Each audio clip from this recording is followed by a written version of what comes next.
Hello, welcome to Revenant Reads. I'm Vin, and this is the JFK Book Tag.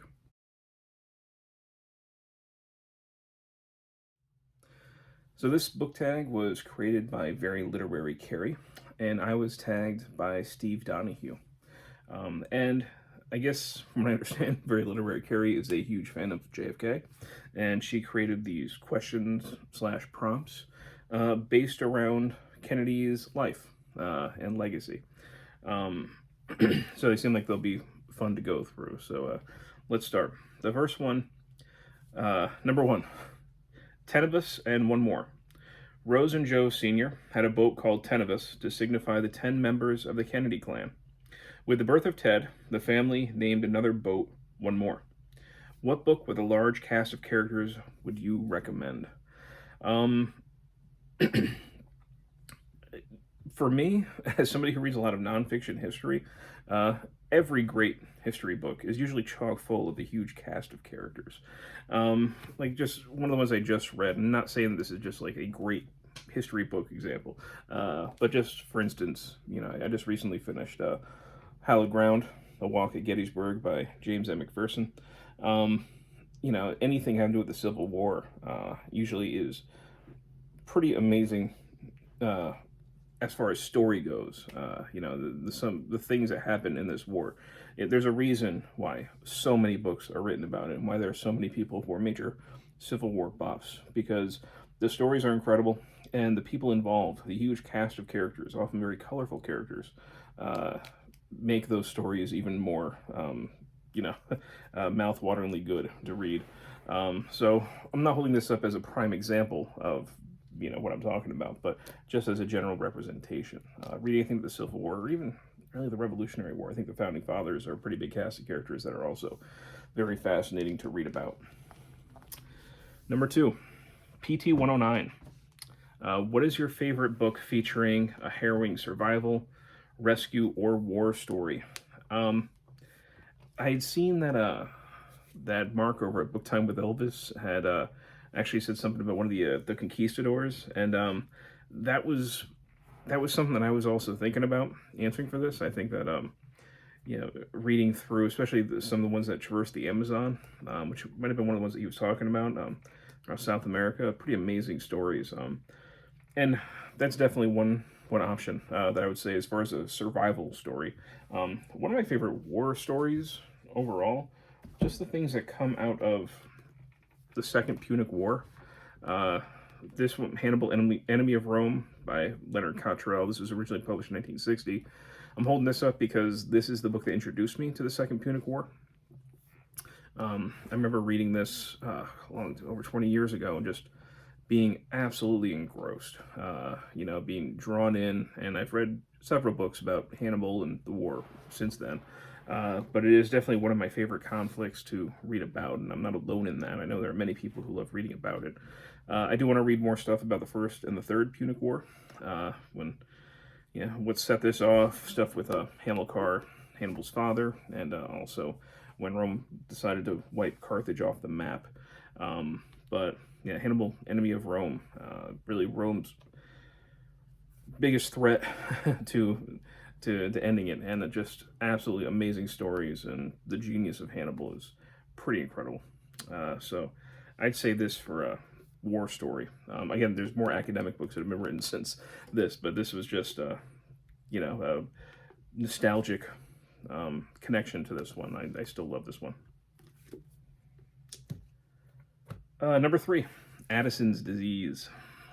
What is your favorite book that deals with disease or the medical field? I haven't read a lot dealing with the medical field. I have one on my TBR, The Butchering Art, about Lister, that I just haven't gotten to yet. Disease, I've read some stuff. The one that kind of stood out to me was I Am Legend by Richard Matheson. The disease basically turning people into vampires. So whenever I think of an infection, usually my mind goes to something more horror. So yeah, this was Richard Matheson's really more of a novella, published in the 1950s. You've got Robert Neville, who's The Last Man Standing, the movie made about him, Vincent Price, called Last Man on Earth. And he is trying to maintain some sense of normalcy while also trying to come up with a cure for this. And he's not a doctor, he's just kind of an average Joe.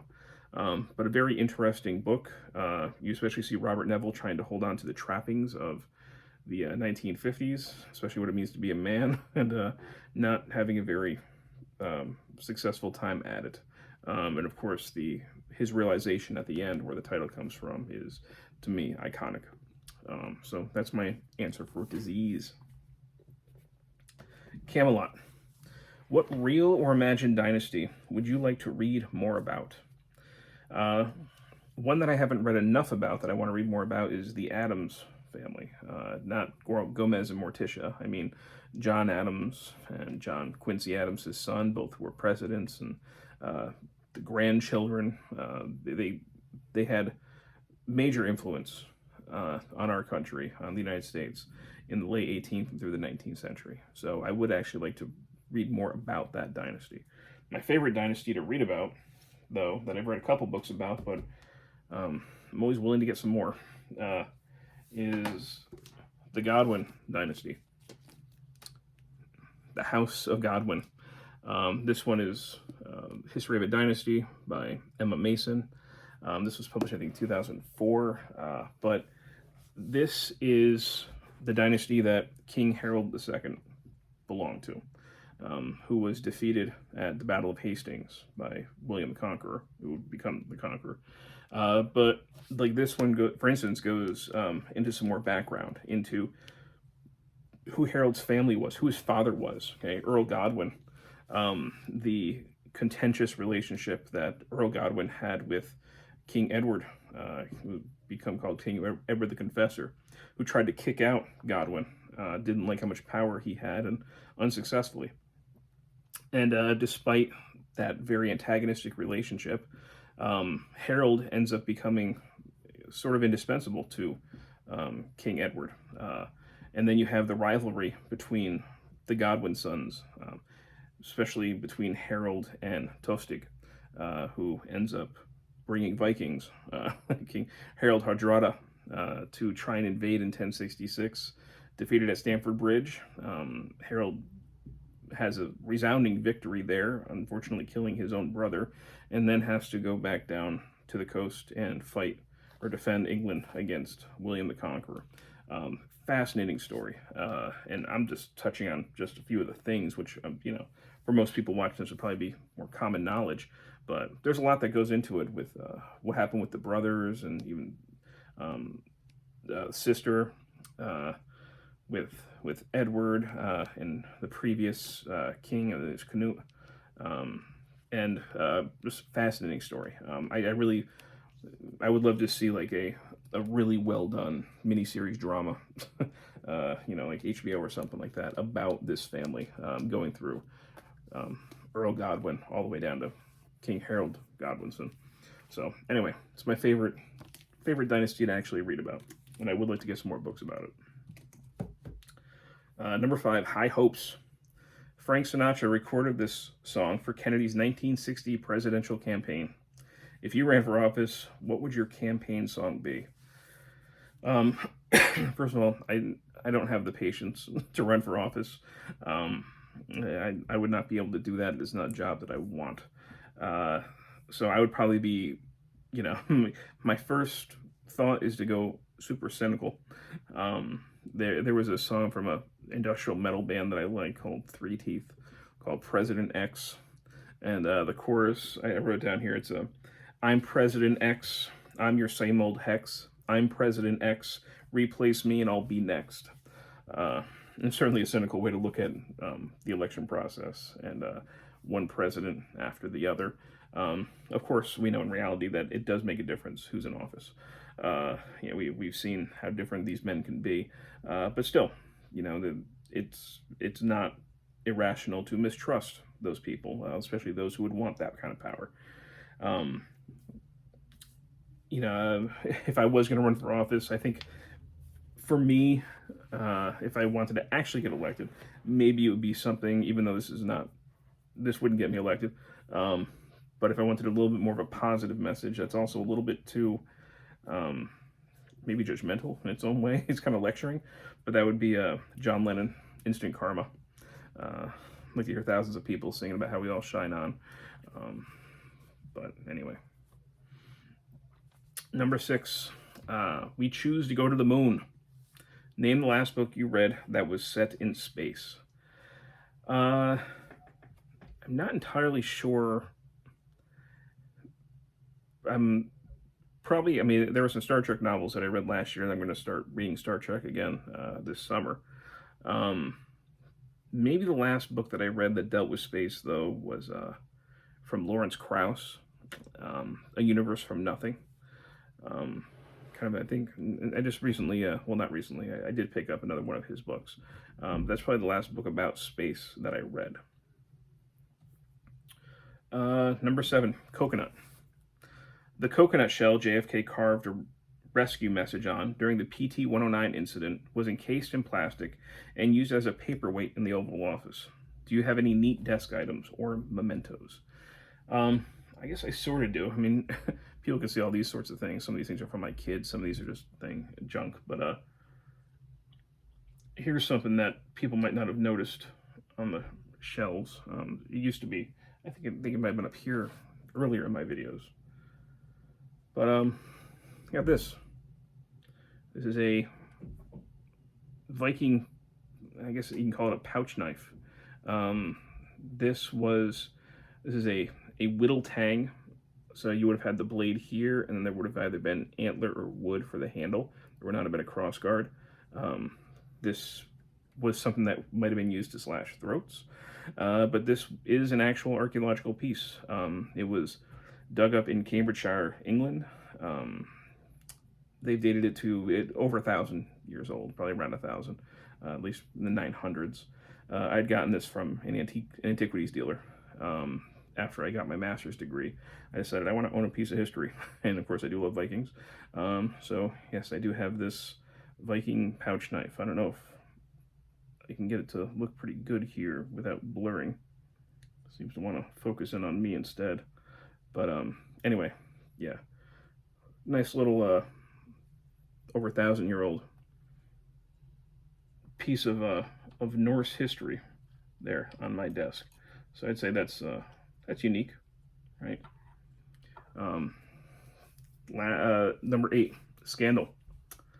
What personal or political scandal would you like to read more about? I would like to read more into the Catholic Church scandals. I have read some things about that, but it seems like it's a can of worms that just won't close, and that just keeps getting bigger and bigger and bigger. So I would like to look more into those, not just the pedophilia things, but also some of the church abuses and orphanages and everything else that we're seeing come out, not just of Ireland, but also Canada and places where they had a lot of power of Native Americans. So that is something I would like to find more reading on. I guess another scandal that I would like to read more about is I mentioned the Civil War earlier, but Dan Sickles. He in the 1850s, he was a New York congressman in Washington, D.C., and he got this anonymous letter about letting him know that his wife was having an affair. Not just with anybody, but with the son of Francis Scott Key, the man who wrote the Star-Spangled Banner, our national anthem. Sickles confronted this man outside the White House and shot him to death. And he was put on trial, and he was let off. It was the first time somebody was let off using the temporary insanity plea. He was so overcome that he wasn't in the right mind after he found out his wife was cheating, that the jury saw that it was perfectly fine that he shot Francis Scott Key's son to death. So he was let off, and he did end up joining the Union Army for the Civil War. In the Battle of Gettysburg, he moved his division, if that's the proper term for it, too far forward.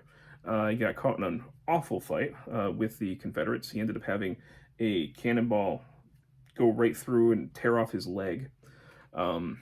His men, of course, were afraid that their commander was dead. In order to quell those fears, he asked for a cigar while he's being carried off in a stretcher.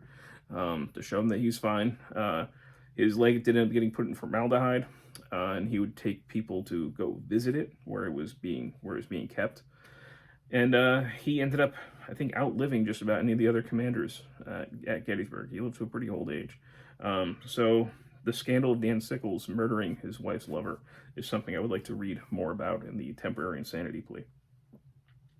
Number 9, Peace Corps. What book made you a better person? Well, this is an odd one, sort of.